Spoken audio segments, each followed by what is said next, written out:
growing up with me as her childhood sweetheart, the only daughter of the Marquis Liu YiMan, fell in love with Sheng Yu, the newly graduated top scholar of humble origins. To marry him, she was willing to defy her parents' orders.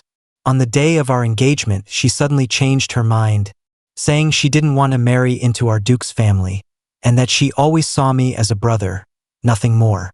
Heartbroken, I volunteered to go to the frontier and suppress the invading tribes.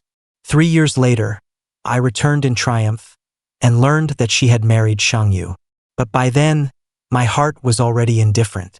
At that time, Liu YiMan returned to me, crying and sobbing.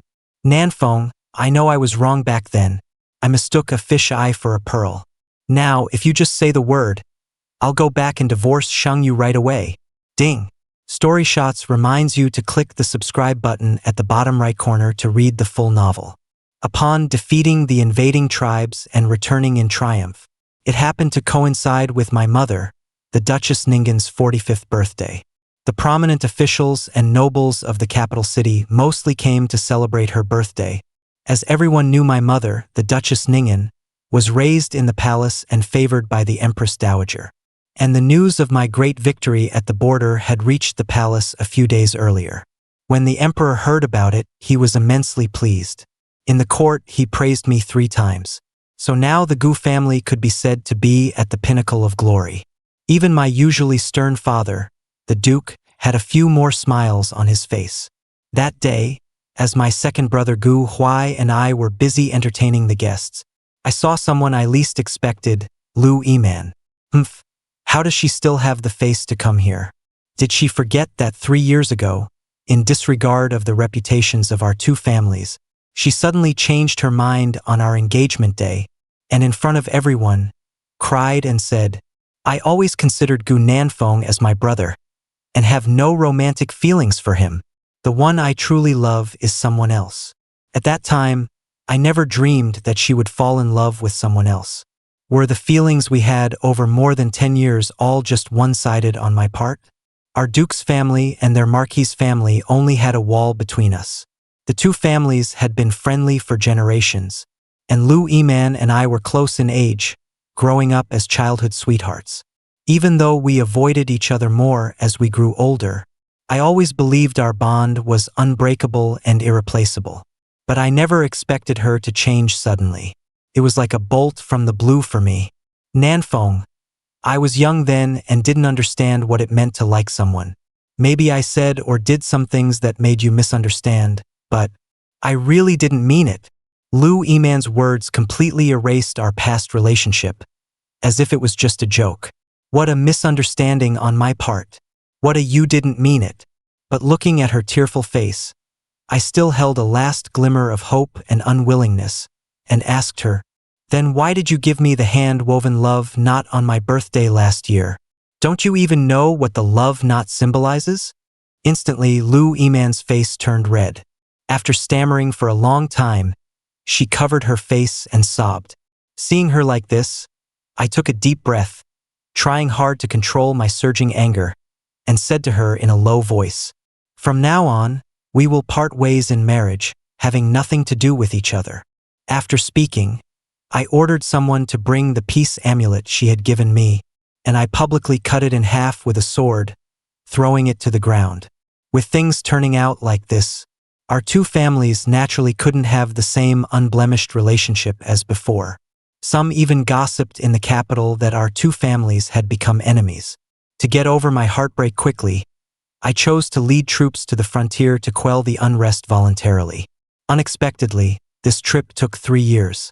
Now, looking at Liu YiMan standing before me, I felt as if it were a lifetime ago. In front of me, she was dressed as a noble lady, her lower abdomen slightly bulging, apparently pregnant.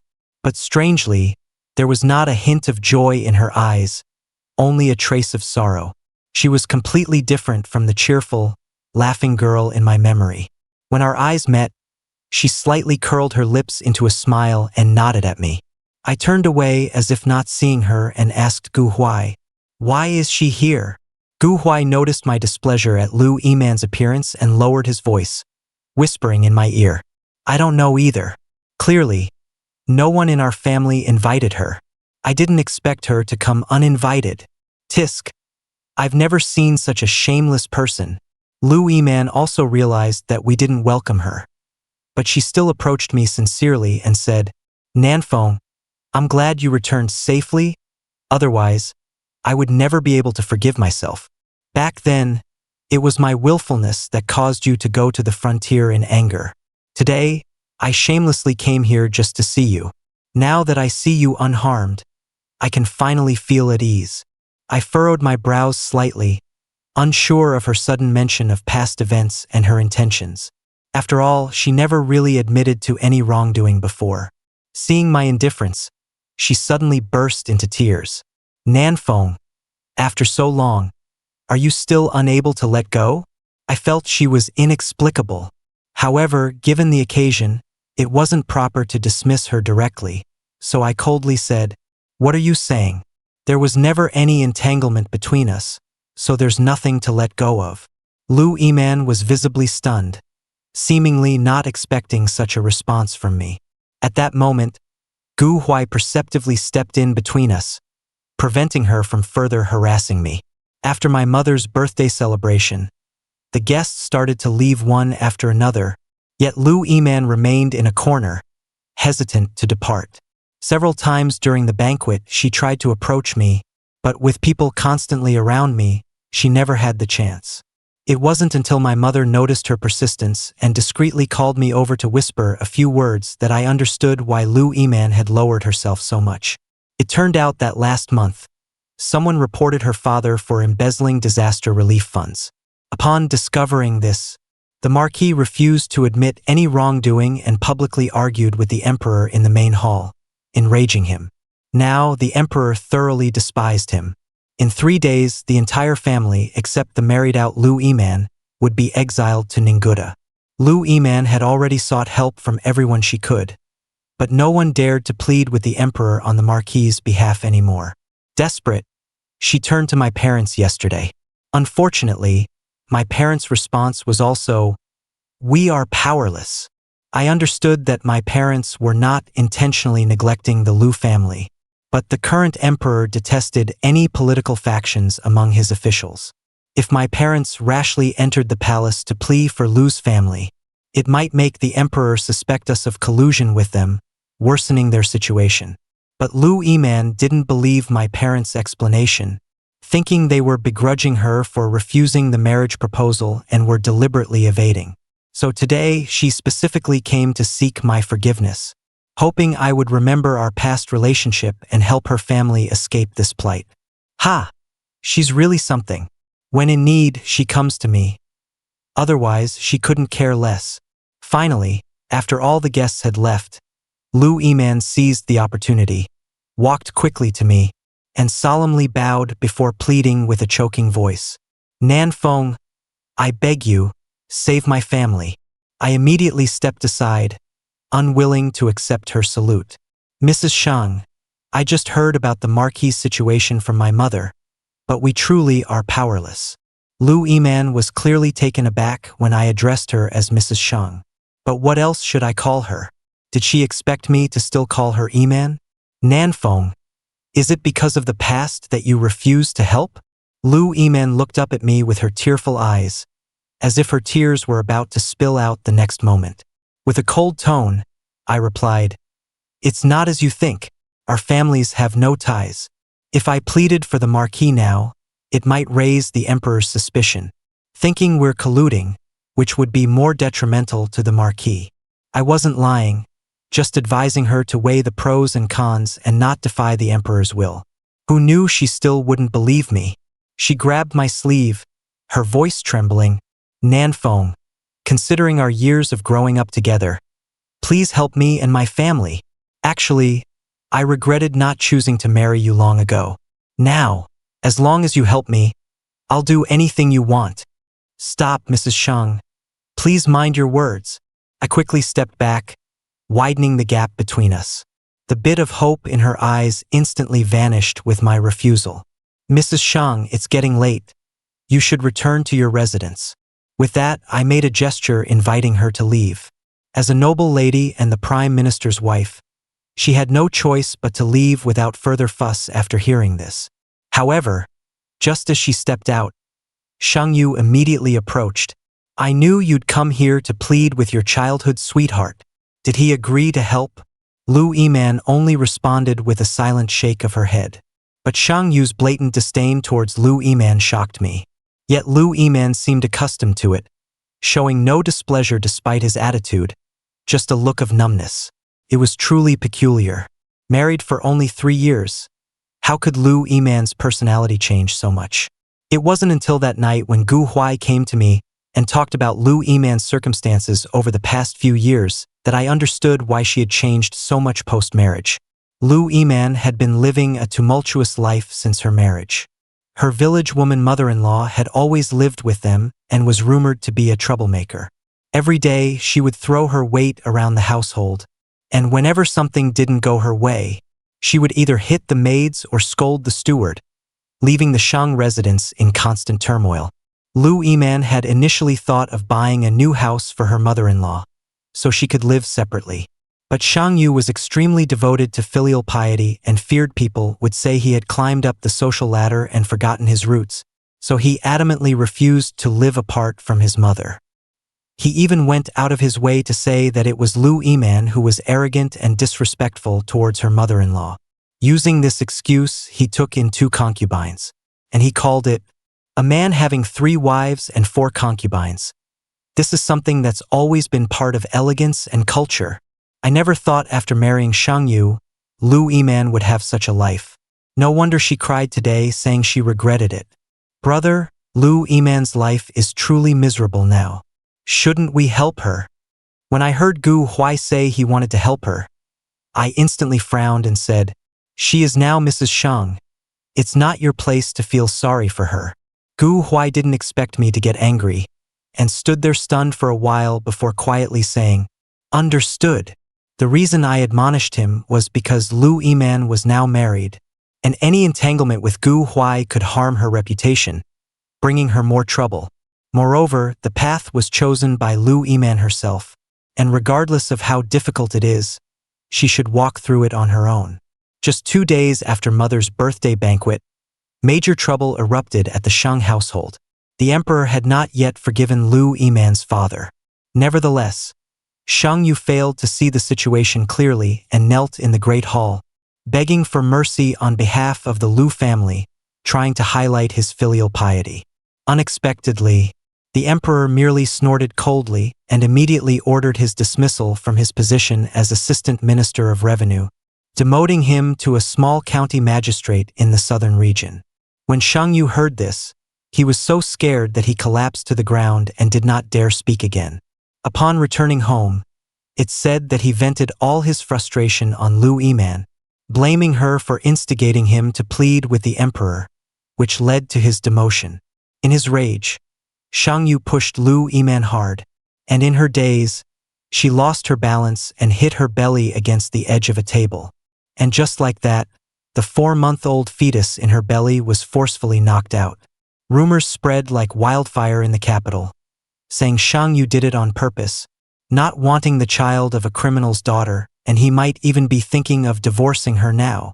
Gu Huai also came and told me, "Brother, Sheng Yu has always been notorious for favoring concubines over his wife, and now that Liu YiMan's family has fallen from favor and caused him to lose his position, he might really divorce her." Seeing no reaction from me, he hesitantly said, "Brother Yu." I put down my teacup, looked up at him and asked, "What exactly do you want to ask?" After studying my expression for a long time, he cautiously asked, "Brother, to be honest, since you've come back, have you considered rekindling your old relationship with Liu YiMan?" I stared at Gu Huai sternly and said, word by word, "Never." Gu Huai fell silent for a moment, then said, "Actually, before you came back, Liu YiMan had come to me several times inquiring about your news. I think she's definitely regretting marrying Sheng Yu." I laughed coldly without responding, but he didn't notice my annoyance and continued to talk about Liu YiMan over the years. It turned out that after I left, Liu YiMan's father remained firm in his opposition to the union between Liu YiMan and Sheng Yu. But Liu YiMan seemed to be deeply in love with Sheng Yu at that time and declared that she would marry no one else but him. Even if it meant being kicked out by her parents, she refused to leave him. Liu YiMan's father only had this one daughter and always treated her like a precious gem. Eventually, after Liu YiMan went on a hunger strike for several days at home, she forced her father to compromise. However, on the day of their wedding, the Sheng family caused the Liu household great embarrassment. Sheng Yu came from a humble background, but he had many relatives who were eager to ride on his coattails. Moreover, Sheng Yu's mother loved to show off, and his relatives were keen on coming to the capital to bask in his glory. On the wedding day, while the groom was toasting guests, an old hen suddenly flew from outside the window onto the table of honored guests. By the time the Liu household servants reacted and went to catch the chicken, it flapped its wings and ran all over the place. What was supposed to be a grand wedding feast turned into a complete joke. Later, I found out through a maid in our house talking to the cook at the Liu household that the old hen was brought by Sheng Yu's uncle from their village as a wedding gift, saying it was for his nephew to build strength on his wedding night. The wedding feast was already crowded and busy, and no one expected someone's gift would be a live chicken.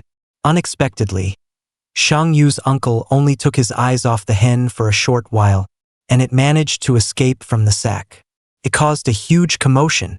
Sheng Yu and Liu YiMan became the talk of the town. Liu YiMan was furious and had Sheng Yu's uncle thrown out of the house and told him never to come back. However, Sheng Yu's relatives still didn't know when to restrain themselves and often came to the capital city to ask for various favors. Like Sheng Yu's cousin who was preparing to get married and needed to borrow some money to build a house. Like Sheng Yu's cousin who killed her husband's concubine and was dragged to the authorities, needing the Liu family to step in and save her.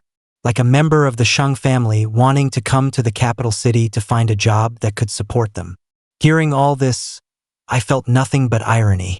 I remember Liu YiMan once said that the reason she liked Sheng Yu was that she thought Sheng Yu was different. Haha, it seems she wasn't wrong. This Sheng Yu is indeed very different from us noble children. I interrupted Gu Huai's endless complaints, coldly saying, "Don't mention her to me again in the future. I don't care about her current situation." Gu Huai sighed when he heard what I said and continued, "I just think that you used to." He didn't finish his sentence, but I knew what he wanted to say. After all, I once loved Liu YiMan deeply. But at that time, I thought Liu YiMan's heart was the same as mine. However, she said herself that she had no feelings for me. Why should I force it? Love is not something that can be achieved through one person's efforts alone. Besides, as the legitimate eldest son of the Duke's family, I was under the family's protection since childhood. Now, as an adult, I naturally have to bear the entire family's future and honor. How could I let myself be stuck in past loves? Since that day, Gu Huai really never mentioned Liu YiMan to me again. But Liu YiMan frequently sent me letters from South Ridge, starting with inquiries about my well-being, then reminiscing about our youthful days. Her letters always annoyed me greatly. Although I never replied, she kept sending them. Just 2 days ago, I directly told the servant, "If any more letters come from South Ridge, there's no need to show them to me, just burn them." Time passed quickly and over 2 years had gone by. Suddenly, the emperor remembered the good deeds of Marquis Liu. He sent someone to reinvestigate the Liu family's corruption case and found that Marquis Liu was indeed framed. He immediately ordered Marquis Liu to be reinstated to his official position. Liu YiMan and Sheng Yu naturally shared this glory and returned to the capital city. The Marquis's residence next door finally regained its former glory after nearly 3 years. Officials from all over the court came to congratulate them. And since our families were neighbors, it was only polite that we also chose a day to visit and pay our respects on behalf of my parents. But just as I sat down and started chatting with Marquis Liu, I saw Liu YiMan, who had just returned to her natal home. At first glance, I almost didn't recognize her. She was now so gaunt. Her dark, shriveled face emanated a fatigue that even makeup couldn't hide. I had only heard that South Ridge had heavy miasma and that it was particularly hot in the summer. But I never imagined that she would return looking like this after just a few years. And what happened to her back? Why was she always hunched over as if she couldn't stand up straight? For a moment, Liu YiMan and I looked at each other in silence. Before anyone could speak, the housekeeper of the Duke's residence hurriedly reported, "My lord, someone from the palace is here. They say the emperor summons you to the palace immediately for a pressing matter." Upon hearing this, I tactfully got up to leave. But just as I was about to step out of the Marquis' residence gate, Liu YiMan chased after me and blocked my way. "Gu NanFeng, it's been a long time. How have you been these years?" Absent-mindedly, I replied, "Pretty good." Just these 3 words made her eyes immediately well up with tears. That's good. I just haven't received your letters, so I thought something might have happened to you and—" I frowned, interrupting her. "Mrs. Sheng, corresponding with men outside your family, if discovered, could damage your reputation. I hope you will be more cautious in the future." Liu YiMan didn't catch the sarcasm in my words. Instead, a look of joy flashed in her eyes. "Gu NanFeng, I knew it, you're still worried about me, right?"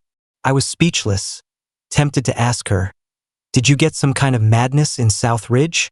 Otherwise, why do you keep thinking I still have feelings for you?" But before I could ask, she continued her rant. "NanFeng, in the past I was blind. I thought Sheng Yu was gentle and kind, and that he treated me wholeheartedly. But after my father was exiled, I saw his true colors. He is a true scoundrel. All his kindness before our marriage was an act. During our years in South Ridge, he would hit me whenever he was unhappy, allowing his concubines to humiliate me. Those days were truly a living hell. NanFeng, I know that it was my own wrong judgment back then. Now, just say the word and I will return and divorce Sheng Yu immediately. Once I am free, we can be like before." I laughed coldly and said, "The past? Do you think we can still go back to the past?" She looked at me with tears in her eyes, her expression full of misery, and asked, "Why can't we? Can it be that you still won't forgive me?" I looked at her and couldn't help but sneer. "Do you think I, Gu NanFeng, can be summoned and dismissed at your whim like Liu YiMan? I'm telling you clearly today, even if you do get divorced from Sheng Yu, it's utterly impossible for us to go back to the past." She seemed unwilling to believe my words, crying hard and shaking her head, saying, "No, NanFeng, you're just speaking out of anger, aren't you? Heavens, has Liu YiMan's infatuation reached such an extreme stage? To the point where she can't even understand human speech? Since that's the case, I didn't want to waste my breath on her any longer." Just as I was about to turn around and leave, she grabbed my arm again. With tears streaming down her face, she said, "NanFeng, I've lived all these years holding on to thoughts of you. Please, don't be so cold to me, okay?" I withdrew my arm and sternly rebuked her. "Please have some self-respect." But actually, seeing her in such a state made me feel a mix of emotions. The once naive and carefree daughter of heaven, after experiencing an unfortunate marriage and family upheaval, had lost all her pride and dignity. It truly was both pitiful and lamentable. Liu YiMan, don't demean yourself any further, and don't. Just as I was about to tell her not to pester me anymore, Sheng Yu suddenly arrived at the Marquis' residence. The moment he saw Liu YiMan and me standing together, his face turned ashen. His gaze towards me was chilling, as if laced with poison. "Your Grace, Liu YiMan is my wife.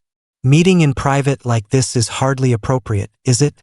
I couldn't help but sneer, curling my lips as I said, "Then please manage your wife well and tell her not to bother me." As soon as I said this, Sheng Yu's face reddened immediately. But he was helpless against me and could only turn his anger on Liu YiMan. "Liu YiMan, look at yourself. As soon as you return to the capital, you can't wait to throw yourself at him? You've always been lifeless towards me, even in bed." "Shut up, Sheng Yu, you shameless cad." Liu YiMan, filled with shame and anger, stopped Sheng Yu from saying more. Sheng Yu, however, seemed unbothered, continuing, "Liu YiMan, don't forget, you're my wife, Sheng Yu's wife. Liu YiMan let out a scream. Sheng Yu, I want a divorce. Immediately, unwilling to stay and watch the drama unfold, I left the Marquis' residence. For a long time after that, the matter of Liu YiMan wanting a divorce from Sheng Yu was the talk of the capital. However, recently, I heard that Sheng Yu no longer dared to favor his concubines over his wife. Since last month, after being ambushed and having his legs broken in an alley behind the Fume building, he suddenly dismissed all his concubines from the residence. Even the most favored one couldn't stay. But even so, Liu YiMan insisted on a divorce. Just the other day, I heard that as soon as Sheng Yu's legs healed, he went to kneel outside Liu YiMan's room, crying and begging for her to change her mind. But Liu YiMan seemed resolute in her decision to leave him, despite all his attempts to win her back. Their domestic issues once again became the gossip of the capital. Everyone said that the reason Sheng Yu got beaten was definitely because the Liu family sent someone to do it. Otherwise, how could it be that no one was caught after months?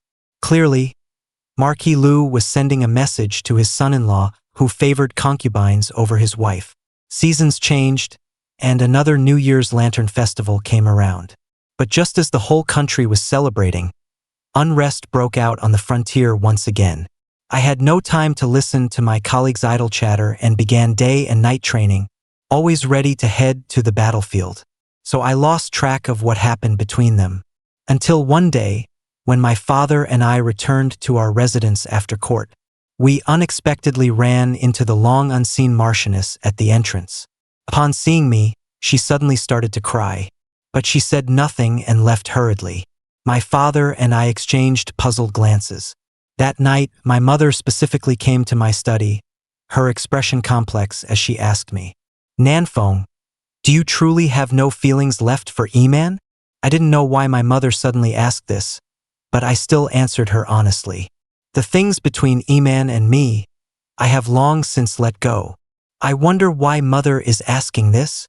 Only then did she slowly take a sip of tea and begin to explain. It turned out that the Marchioness came to see her today because Liu YiMan wanted a divorce from Sheng Yu. But while in South Ridge, one of the favored concubines poisoned her food with a large amount of safflower. This made her barren for life. The Liu family feared that even if she divorced, it would be hard for her to remarry and thus sought help from my mother. They hope she can persuade me, for the sake of the past connections between our two families, to take pity on Liu YiMan and take her into the house as a concubine.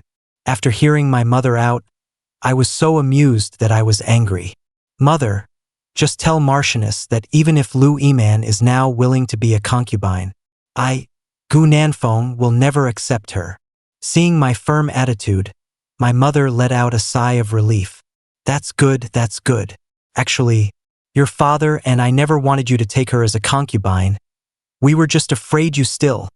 Since you don't want to accept her either, I'll personally go and refuse the Liu family tomorrow. But, NanFeng, you are already 24 this year. Since you have let go of the past, I'll quickly find some suitable young ladies for you to meet. You might find one you like. I smiled and nodded. I'll leave it to you, mother. Unexpectedly, just as my mother was planning a boat trip with the Prime Minister's daughter, I received an imperial decree from the emperor ordering me to reinforce the frontier. On the day of departure, many citizens spontaneously gathered on both sides of Long Street to see me off. As I rode on horseback, I could clearly see the worry and reluctance on each of their faces. Who would have thought? Among the crowd, I saw a familiar figure, Liu YiMan. As my gaze swept over her, she was holding a lotus lantern, tears in her eyes, signaling to me. Upon recognizing her, I immediately retracted my gaze, looking resolutely forward. Even though so many years had passed, I still recognized that lantern at a glance. It was the 15th year of Yonghe when I bought it for her at the night market during the Lantern Festival. I remember telling her at that time, "Accepting my lantern means you are willing to wait for my return and become my bride." She was just 15 then, having just come of age, but she solemnly nodded to me. But who knew, after that Lantern Festival, I left to quell bandits in the northwest with my father and was gone for less than 100 days. When I returned, She had already changed her heart. What does she mean by bringing out this lantern now? Is she trying to say that this time, she will wait for my return and marry me? Liu YiMan, have you forgotten the principle our teacher taught us? Things change with time. So many years have passed. You have changed, and so have I. Everything is already beyond repair. Half a month later, the 100,000 troops I led arrived at the border early. The originally deadlocked situation was swiftly resolved due to our early arrival. Just as we were planning the final assault to drive the enemy out of our country's territory, our granary was set on fire one night by someone. All the provisions turned to ashes in an instant. General Jinbei hinted that there must be a traitor among us, or how else could they have found our granary so easily? But I was unwilling to believe it. After all, these soldiers were my brothers who had fought alongside me for years. I couldn't believe any of them was a spy for the enemy. But the facts were right before my eyes, leaving me no choice but to believe. At a loss, I suddenly received a personal letter from Marquis Liu. He warned me to watch out for the cook, Sheng Yu, because he was a distant cousin of Sheng Yu. His entry into the military camp as a cook was solely facilitated by Sheng Yu. Liu YiMan inadvertently heard that Sheng Yu spent a whopping 500 taels of silver just to secure the position for Sheng Yu. This was obviously abnormal, spending so much silver just to let someone be a lowly cook.